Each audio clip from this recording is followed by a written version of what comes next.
जमू लागलेली आहे। घोसाळकरांच्या पार्थिवाचं अंत्यदर्शन घेण्यासाठी आता उद्धव ठाकरे सुद्धा त्यांचा ताफा सुद्धा निघालेला आहे। मातोश्रीवरून ही थेट दृश्य आता आपण पाहताय। अभिषेक घोसाळकरांच्या घराबाहेर कार्यकर्त्यांची गर्दी आणि दुसरीकडे उद्धव ठाकरे यांचा ताफा जो आहे तो आता घोसाळकर यांच्या निवासस्थानी जाण्यासाठी निघालेला आहे।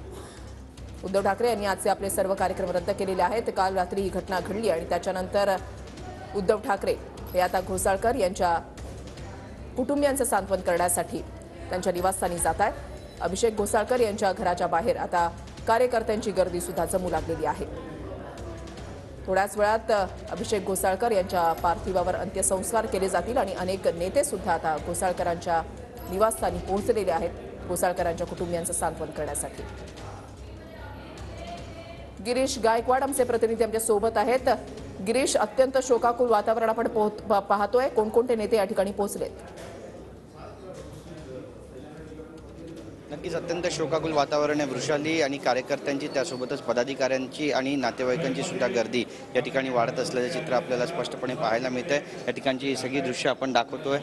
त्यांचं जे निवासस्थान आहे त्या ठिकाणी ही व्यवस्था करण्यात आलेली आहे आणि 1:15 वाजता पार्थिव जे आहे ते 6व्या मजल्यावरून या ठिकाणी आणण्यात येईल, ठेवण्यात येईल आणि मग अंत्यदर्शनासाठी या ठिकाणी लाईन सुद्धा लावण्यात येईल। आपण पाहतो या ठिकाणी विरोधी पक्षनेते अंबादास दानवे बसलेले आहेत आणि माजी विरोधी पक्षनेते प्रवीण दरेकर हे सुद्धा या ठिकाणी पोहोचलेले आहेत। उद्धव ठाकरे यांचा ताफा सुद्धा निघालेला आहे, त्यामुळे शिवसेनेचे नेते पदाधिकारी जे आहेत ते या ठिकाणी आता पोहोचू लागलेले आहेत। आपण पाहतोय दत्ता दळवी जे आहेत माजी महापौर ते सुद्धा या ठिकाणी पोहोचल्याचं चित्र आपल्याला स्पष्टपणे पाहायला मिळते आणि जे महत्त्वाचे नेते पुढारी आहेत ते सुद्धा या ठिकाणी पोहोचत आहेत। आपल्या नेत्याच्या कुटुंबियांचं सांत्वन करण्यासाठी ते सगळे या ठिकाणी पोहोचलेले आहेत। पोलिसांचा देखील मोठा बंदोबस्त आहे। एक गाडी या ठिकाणी फुलांनी सजवण्यात आलेली आहे आणि याच गाडीवरून पार्थिव जे आहे ते बाजूलाच असलेल्या दौलतनगर स्मशानभूमीमध्ये नेण्यात येईल आणि 3 वाजेनंतर ही जी अंत्ययात्रा आहे ती सुरू होणार आहे। पण त्यापूर्वीची ही सगळी दृश्य पाहिली तर आपल्या लक्षात येतं आहे की इकडे प्रसारमाध्यमांची मोठी गर्दी झालेली आहे, कारण ही सगळी जी दृश्य आहे ती मनाला